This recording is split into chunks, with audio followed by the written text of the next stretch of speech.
What if I told you that a nation's most impenetrable border isn't actually made of concrete? It's not made of mountains, and it's definitely not made of water. What if the primary line of defense, keeping an entire population from just, well, existential collapse, was constructed almost entirely out of terabytes of intercepted radio waves? Or like lines of malicious code and the whispered conversations of informants operating thousands of miles away? I mean, it completely upends our standard historical understanding of what national defense even looks like. Right. Yeah, you're talking about an environment where the margin for error is effectively zero. A space where a missed signal doesn't just result in a tactical setback on a battlefield somewhere. It invites irreversible cascading catastrophe. Exactly. And that gritty, high-stakes reality is exactly where we are starting today. So welcome to the Deep Dive. We are thrilled to have you with us as we explore a world that we usually only see heavily dramatized in media, but which is, in fact, a deeply analytical, hyper-pragmatic daily reality for the people managing it. Today, we are immersing ourselves in the source material from Covert Operations series Israel Survival Through Intelligence by Edward H. Whitmore. It is a profoundly detailed text. Yeah. And what makes this source so compelling is how it systematically strips away the prevailing mythology. Yeah, the Hollywood stuff. Exactly. It bypasses those Hollywood tropes to expose the raw, mechanical reality of a state operating under a condition of perpetual threat. It really looks at the sheer logistical and, honestly, psychological weight of that reality. Yeah, so the mission of this deep dive, the core thesis we're presenting to you today, is that in this specific geopolitical context, intelligence is not just a standard tool of statecraft. Right. It's not merely a department within a sprawling government bureaucracy that, hands in weekly reports. It is an absolute existential imperative. The whole ballgame. Yes. We're going to explore how intelligence serves as the ultimate substitute for geographic strategic depth. It acts as a continuous, pulsating lifeline for national survival. So, okay, let's unpack this, because to really grasp the mechanics detailed in this material, we have to completely dismantle the traditional geographic idea of national security. We really do, because conventional national security doctrine is, well, it's almost entirely predicated on physical geography. If you look at the United States, you have two massive oceanic buffers. If you look at Russia, their historical defense has always relied on thousands of miles of unforgiving terrain. Right, you can see them coming. Exactly. In those scenarios, geography absorbs the shock of an initial attack. It gives a nation the luxury of time and space. They can take a hit, retreat, regroup, analyze the situation, and then marshal their forces. You can afford to be reactive when you have 3,000 miles to fall back into, but the source material makes it starkly clear that Israel operates in a completely different physical reality. I mean, we're talking about a remarkably slender strip of land. At its narrowest point, it's only about 9 miles wide. And it is bordered by actors whose hostility can escalate from, political rhetoric to incoming rocket fire in a matter of literal minutes. Minutes, yeah. There is no vast expanse of desert to absorb an invading armor column. So because of this intense physical exposure, the material introduces this critical concept of replacing depth. Basically, if you don't have physical space, you have to engineer it out of data. And what's fascinating here is the mechanics of that engineering. The concept of surrogate depth means that intelligence actually has to collapse space and time. Oh. Yeah, because you cannot rely on physical distance to buy you time. Information itself becomes the fortified zone. It is an intangible shield. So instead of a mountain range slowing down an advancing column, it's the interception of an encrypted logistical order. Exactly. Or instead of a fortified wall stopping a threat, it's an algorithmic anomaly detected in a financial transfer. Or a tip from an embedded asset that neutralizes the threat while still, in the planning phase. The battlefield fundamentally shifts from physical terrain to informational terrain. I want to visualize this for a second. Think about building architecture. Most traditional nations rely on load-bearing walls, heavy, thick, immovable physical defenses. What we are talking about here is more like a tensegrity structure. Oh, that's a great way to put it. Right. It's held together entirely by a network of thin, highly calibrated wires under constant tension. It looks incredibly fragile, almost like it's floating, but the continuous dynamic tension across the network is actually what provides the structural integrity. That's spot on. But here is where I want to push back, or at least play devil's advocate. Isn't relying on a network of data inherently dangerously brittle compared to just having a massive physical barrier? Like, a mountain doesn't experience server outages. An ocean can't be fed false information by a double agent. No, you're right. Data can be wrong. Networks can be spoofed. And that is the defining paradox of this entire strategic posture. It's the exact reason why the system cannot afford to be static. You're entirely correct. Information is incredibly brittle. Yeah. A single misinterpreted satellite image or one bad piece of human intelligence can lead to catastrophic consequences. But the intelligence community detailed in our source material doesn't view that fragility as a reason to abandon the model. What do they do instead? They view it as the ultimate driver for proactive engagement. Because the data is fragile, you can never wait for the enemy to act to confirm your suspicions. The intelligence apparatus must exist in an ecosystem of constant, aggressive motion. It's not a shield you hold up and hide behind. Exactly. It's a state of survival as strategy. Right. It means the system is never at rest. The material emphasizes that intelligence in this environment is not about executing tactical finesse on the margins of a conflict. It's the core, pulsating engine of the state. And the tolerance for risk is continuously calibrated against the alternative, which Yeah. is an irreversible catastrophe. So, to maintain this dynamic tensegrity structure, you need an early warning system that is flawless. And the source breaks this down into a fluid mosaic, primarily detailing the interplay between SIGINT and HUMINT. Signals intelligence and human intelligence. Right, and for those deeply following the space, you know these aren't just acronyms, they are fundamentally different epistemologies of truth. They are entirely different ways of understanding the world. Let's examine the SIGINT side first.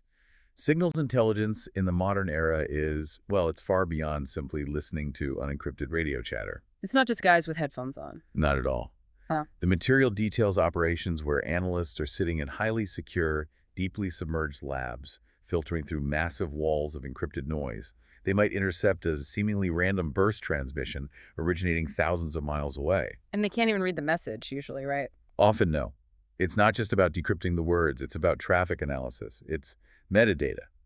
Who is talking to whom, at what frequency, and how has the duration of those calls changed over the last 48 hours? Wow, so it's pattern recognition. Exactly. It's designed to map an adversary's operational rhythm, so you can predict their next move before they even commit to it themselves. But the text is very careful to point out that SIGINT has severe blind spots. Like, if an adversary knows you are listening to everything, they just stop using electronic devices. They go dark.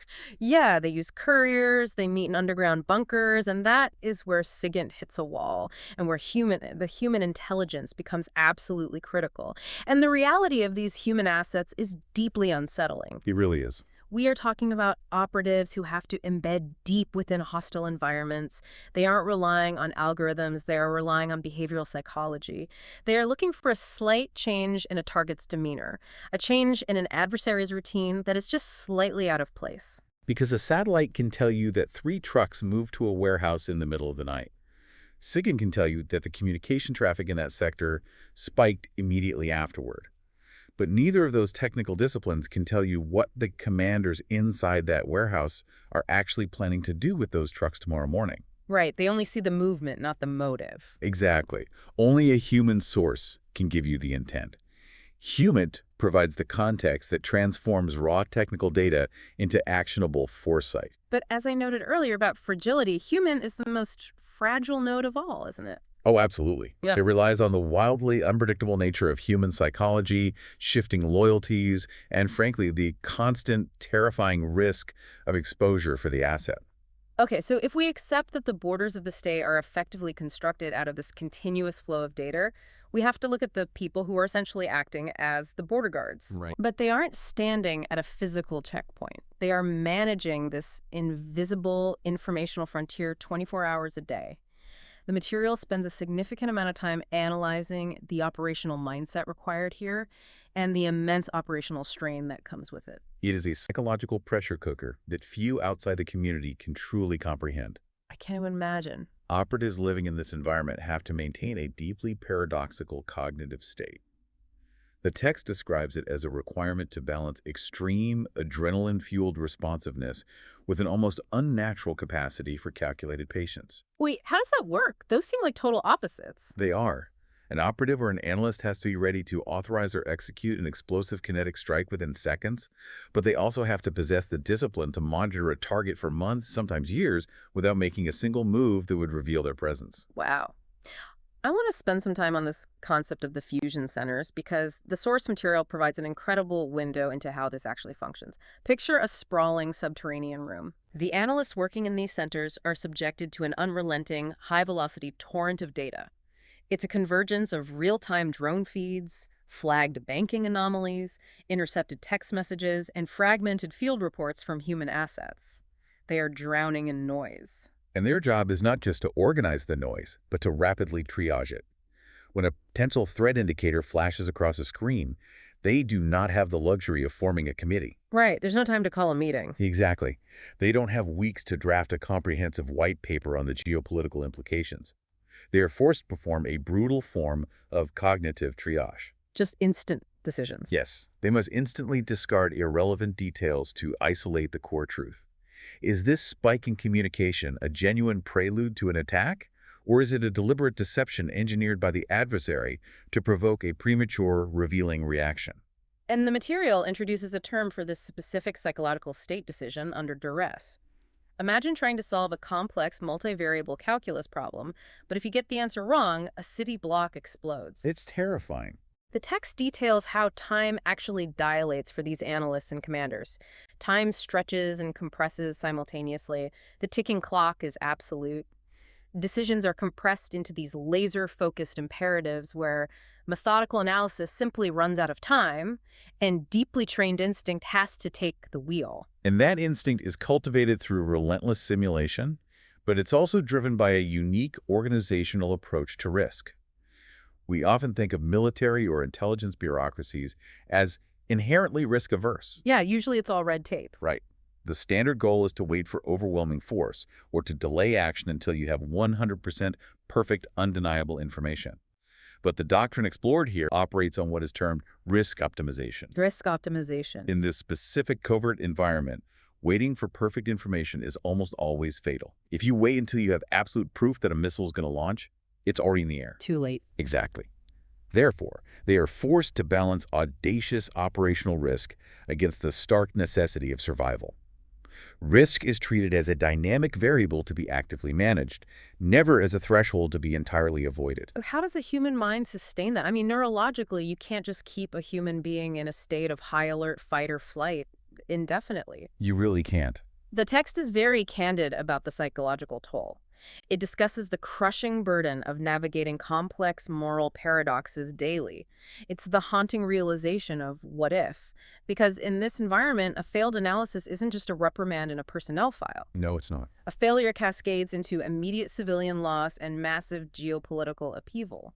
So how do these operatives maintain this endless vigilance without completely breaking down from cognitive overload? Well, the human mind naturally rebels against that level of sustained high-stakes ambiguity. The source notes that the agencies are acutely aware of this operational fatigue.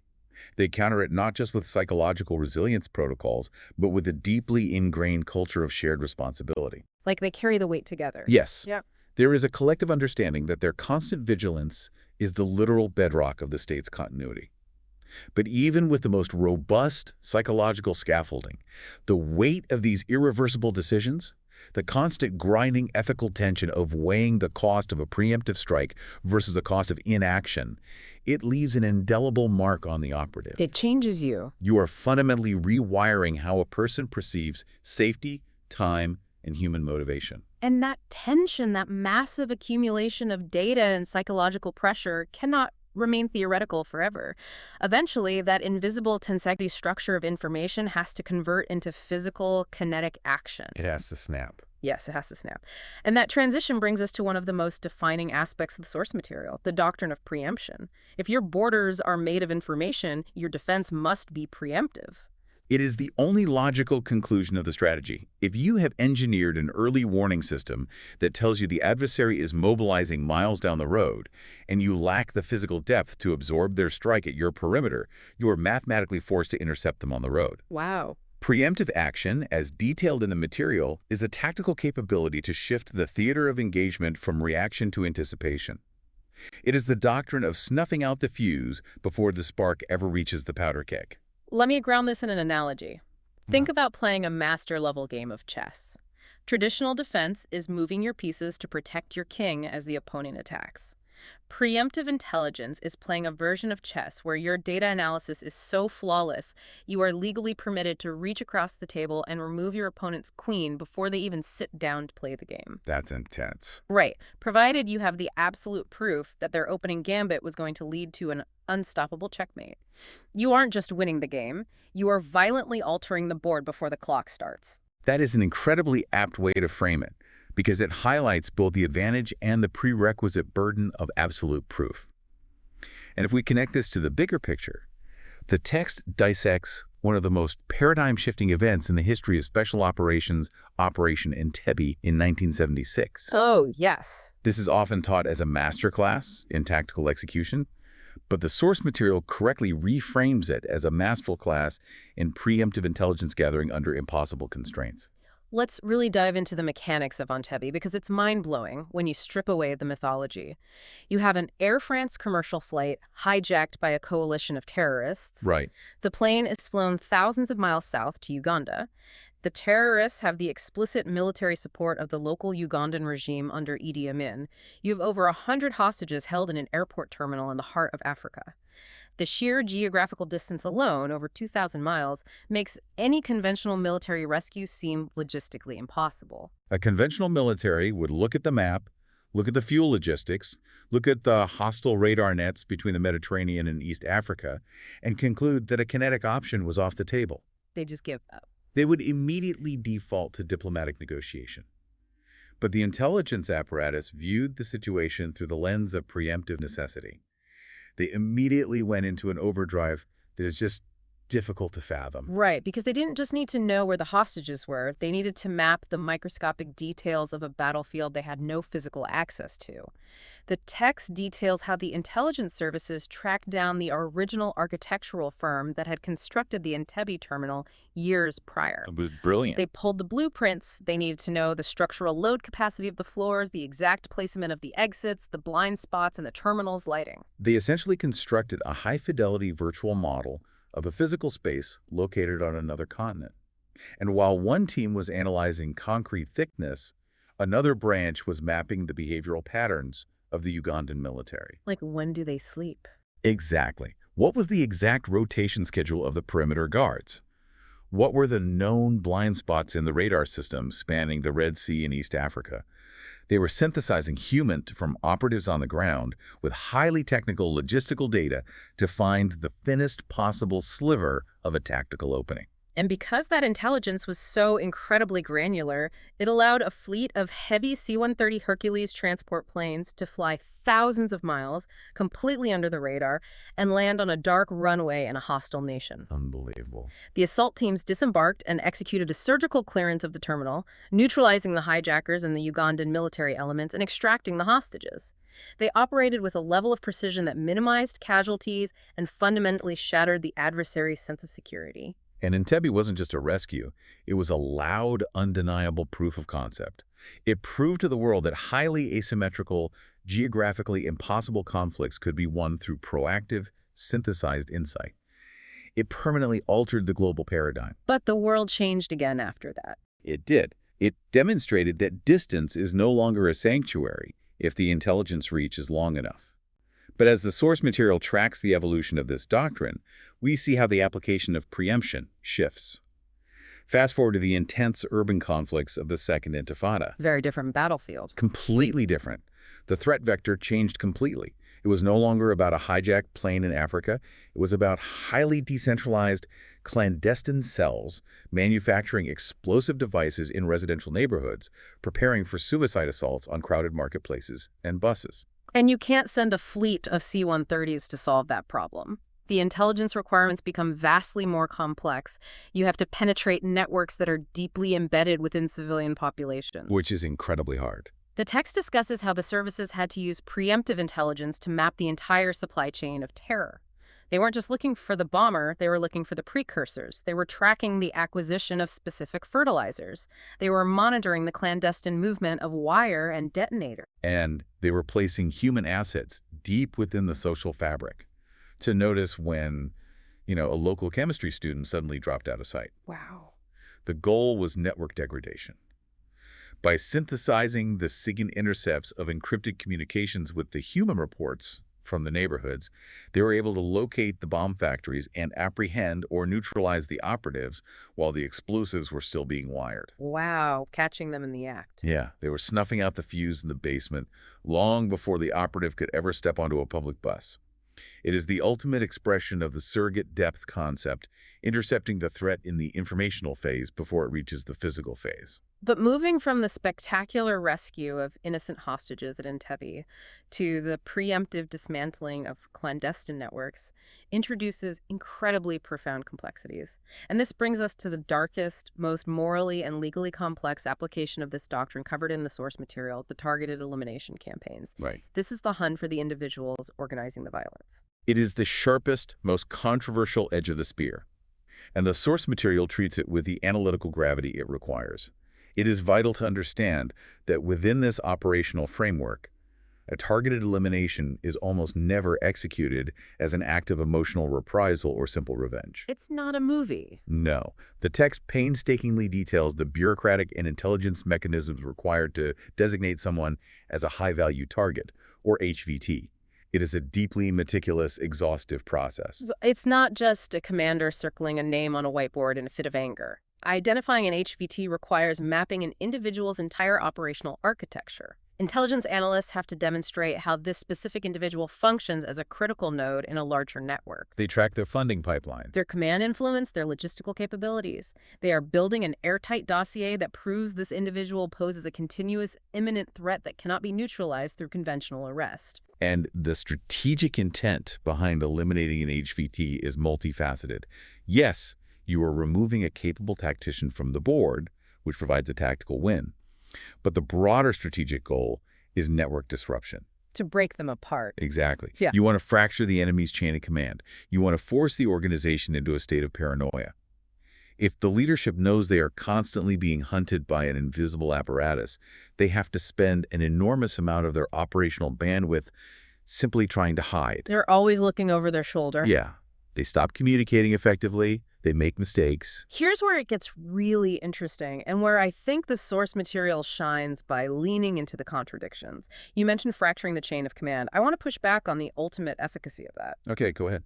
If you observe the history of these conflicts, doesn't targeted elimination often trigger a Hydra effect? Like, if you cut off the head of a highly organized, predictable network, don't you risk creating a power vacuum? And into that vacuum steps a younger, more radical, entirely unpredictable lieutenant. You've replaced a known variable with an unknown variable. Does the intelligence community actually calculate if a strike makes the environment safer, or if it just kicks a hornet's nest and accelerates the chaos? That is the exact debate that occurs inside the fusion centers, and it is a brilliant point to raise. The intelligence apparatus is acutely aware of the Hydra effect. They know that decapitating a network often leads to a temporary spike in erratic, retaliatory violence. So why do it? Well, they approach this calculus differently. They often view that ensuing chaos not as a failure, but as a tactical opportunity. Wait, really? How is chaos an opportunity? Because when a network fractures and new leaders scramble to consolidate power, they have to communicate, they have to move assets, they have to reach out to financiers. And that creates a trail. Exactly. In doing so, they light up the intelligence dashboards. They become visible to the SIGINT networks. The strategy is not to permanently solve the problem with a single strike, but to continuously reset the adversary's operational capability back to zero. It's an ongoing, brutal process of mowing the grass, as it's often referred to. But that pragmatic approach comes with a massive looming shadow of risk. The material delves deeply into the moral and ethical matrix that the planners must navigate. Again, we are impartially reporting on how this is structured internally. Right. Planners have to conduct exhaustive proportionality assessments. If an HVT is located in a densely populated apartment building, the planners have to calculate the blast radius of a specific munition against the structural integrity of the surrounding walls. It's pure physics mixed with ethics. They have to assess the probability of collateral damage against the certainty of the threat the target poses. And this is where the sterile data crashes into the messy, tragic reality of the human condition. The source material notes that these operations inherently blur the lines between preemptive defense and extrajudicial action. Yeah. The legal and ethical frameworks of international law are constantly tested. If an operation is botched, if the intelligence was slightly off, or if a civilian unexpectedly walks into the blast radius, the fallout is devastating. You can't undo it. You can't. It results in immense human tragedy, which in turn incites massive retaliatory escalation, draws fierce international condemnation, and erodes the nation's strategic legitimacy on the global stage. The text uses a phrase to describe the weight borne by the operatives approving these strikes. They exist in a morally ambiguous terrain. You have human beings steering at drone feeds, forced to balance the sanctity of life against the imperative of deterrence. They have to live with the irreversible consequences of the trigger pull. The burden of that calculus is immense. It is a profound burden, and it perfectly encapsulates the overarching theme. The survival of the state is purchased continuously, daily, by individuals navigating the darkest, most complex shadows of conflict. Yeah.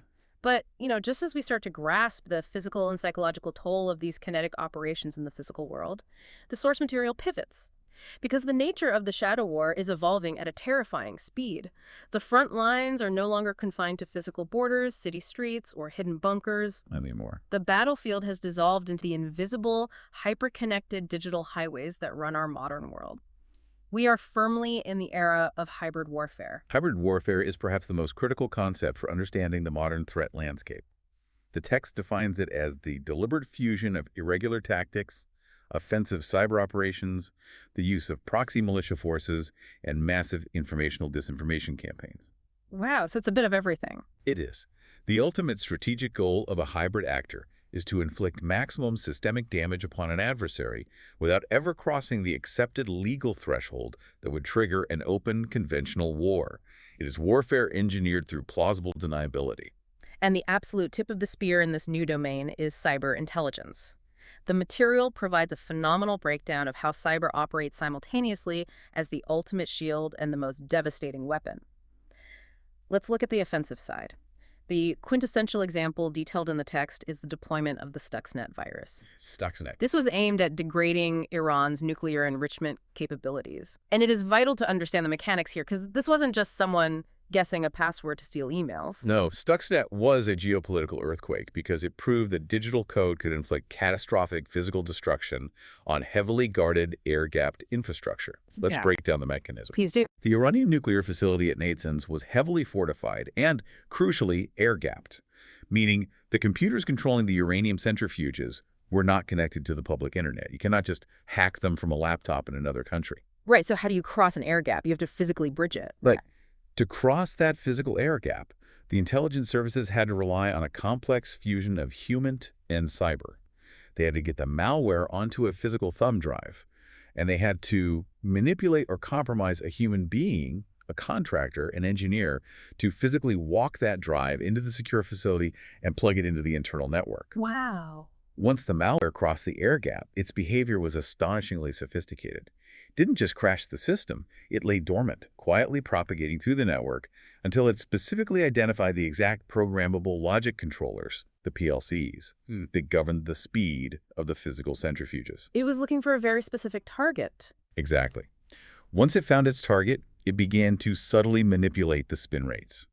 It would spin the delicate centrifuges up to destructive speeds and then abruptly slow them down, causing immense physical stress and microfractures in the equipment. But the truly brilliant and terrifying aspect of Stuxnet was the deception built into the code. While it was physically destroying the centrifuges, the malware was simultaneously feeding completely normal, false operational data to the Iranian engineers' monitoring screens. Which is just wild. The engineers saw green lights, they saw normal readouts, they had no idea the machines in the next room were tearing themselves apart. They thought they were simply experiencing a string of bizarre mechanical failures or suffering from gross It incompetence. was a masterful psychological operation embedded within a cyberkinetic strike. It degraded the nuclear program's physical capacity while simultaneously eroding the trust the Iranian scientists had in their own equipment and their own competence. Yeah, you start doubting yourself. Exactly. It achieved a massive strategic delay without a single soldier crossing a border and without firing a single conventional weapon. It fundamentally rewrote the rules of preemptive engagement. But the sword cuts both ways. Right. Very much so. The adversary is playing on this exact same invisible battlefield. This leads to the text's analysis of the broader shadow war between Israel and Iran. It is a relentless global cat-and-mouse game. It involves the covert assassination of nuclear scientists, mysterious explosions at physical facilities, the continuous interception of weapons shipments, and a constant barrage of cyber intrusions. It's a conflict balanced precariously on a knife's edge, designed to bleed the opponent while avoiding an all-out regional conflagration that would devastate millions. And to illustrate the vulnerability of the modern state in this shadow war, the text highlights a chilling defensive case study. Adversaries targeted Israel's civilian water infrastructure. Yeah, this one is scary. They managed to infiltrate the SCADA systems, the supervisory control and data acquisition networks that managed the physical water supply. Let's explain what that actually means on a physical level because it's terrifying. Water treatment relies on precise chemical balances. Right. If a SCADA system is hacked, the attacker can manipulate the valves that control the influx of chlorine. They can literally turn the water supply of a major city into poison with a few keystrokes. And the text notes that the adversary paired the cyber intrusion with a coordinated disinformation campaign. They intended to poison the water and simultaneously blast social media with manufactured panic to induce mass hysteria. This raises an important question. Well, let me just ask you, what does this all mean for the concept of war?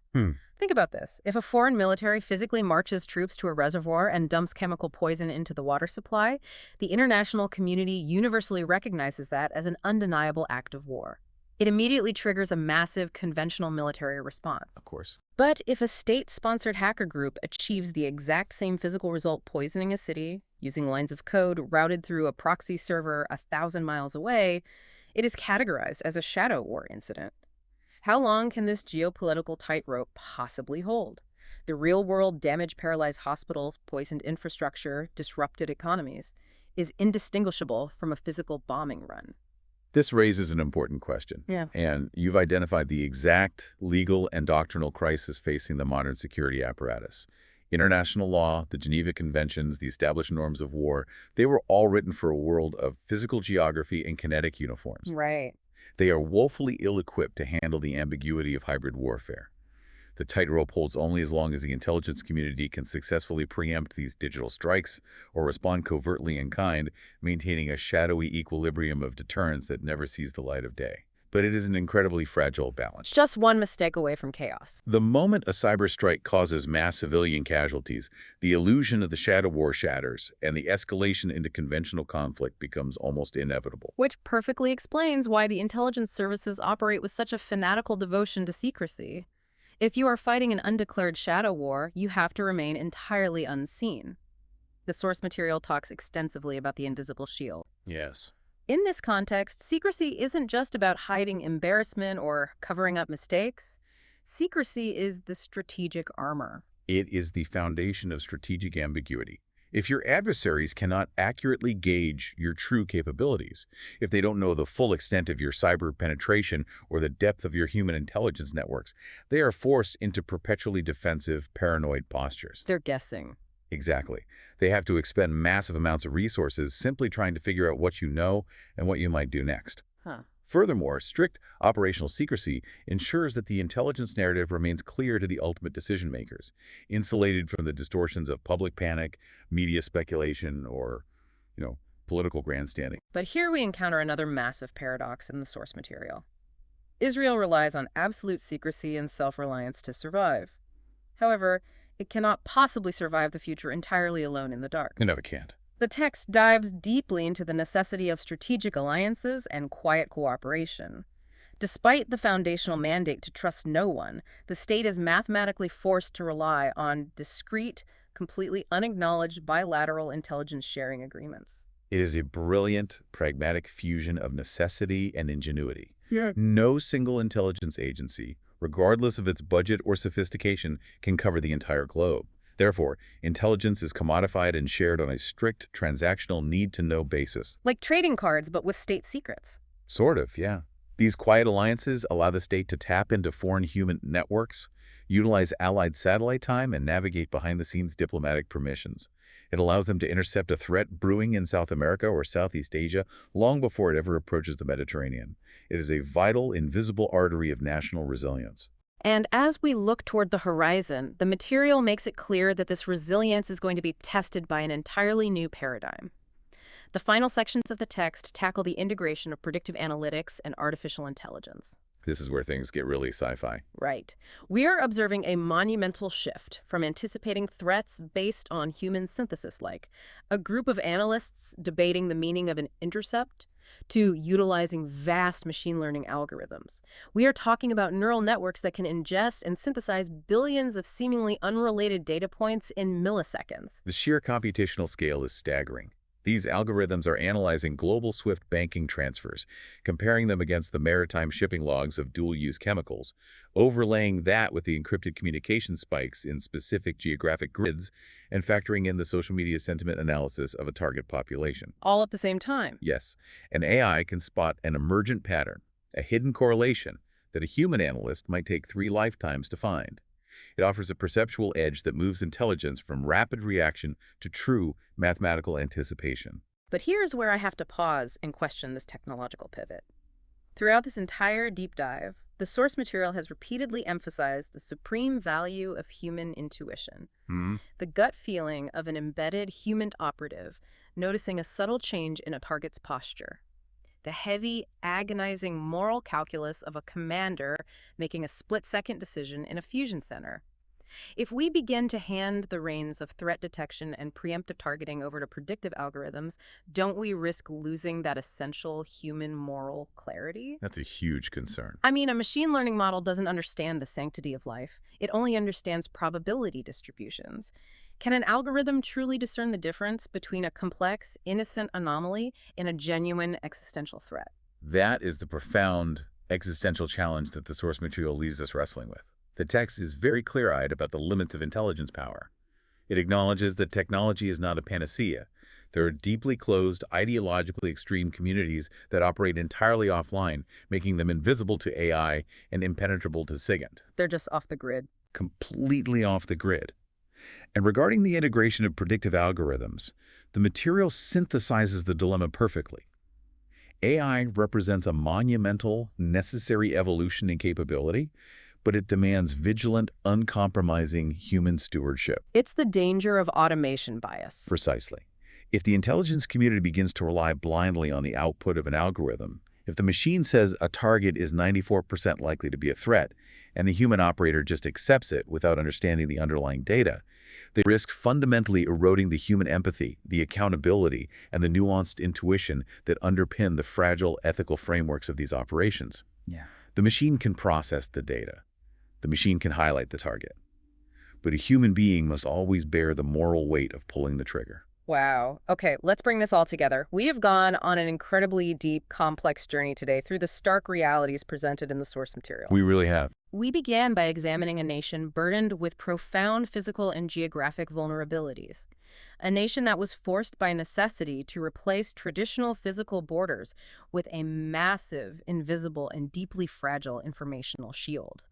We explored the immense psychological weight carried by the human operatives who maintain this continuous tensegrity structure of data, living in a state of endless vigilance and making irreversible decisions under unimaginable duress. Decision under duress. Exactly. We mapped how this pressure cooker logically necessitates a doctrine of preemptive action, moving from the staggering logistical execution of the Entebbe rescue to the silent, devastating digital sabotage of Stuxnet. And we have navigated the incredibly murky, ethically fraught waters of targeted eliminations and the blurred lines of modern hybrid warfare. It is a comprehensive and deeply sobering portrait of survival engineered through analysis and action. It definitively proves that in this highly specific, highly volatile geopolitical context, intelligence cannot be treated as an abstract policy tool. It is the raw, unyielding, continuous lifeblood of national existence. And as we wrap up this deep dive into the text, I want to leave you, our listener, with a final provocative thought to mull over on your own. We just discussed the rise of AI and predictive analytics taking a more central role in threat detection. Right. Imagine a geopolitical future, perhaps only a few years away, where these systems become flawlessly integrated. An advanced algorithm flags an individual or a network, informing authorities with 99.9% mathematical certainty that a devastating attack will occur. Okay. But the adversary hasn't actually committed a crime yet. They haven't assembled the weapon, they haven't launched the malware, they've only exhibited the digital and behavioral patterns that precede the act. Does the doctrine of preemptive action at that point fundamentally shift into the realm of pre-crime? Wow. How will modern democracy societies, built entirely upon the fundamental presumption of innocence, balance the ultimate technological survival tool with the rule of law on the global stage? It is the defining philosophical and legal question for the future of global security. It truly is. Thank you for joining us on this deep dive into the shadows of intelligence, the mechanics of survival, and the profound questions of our modern era. Until next time, keep questioning the narratives, keep exploring the mechanisms beneath the surface, and remember that sometimes the most impenetrable borders are the ones you cannot even see.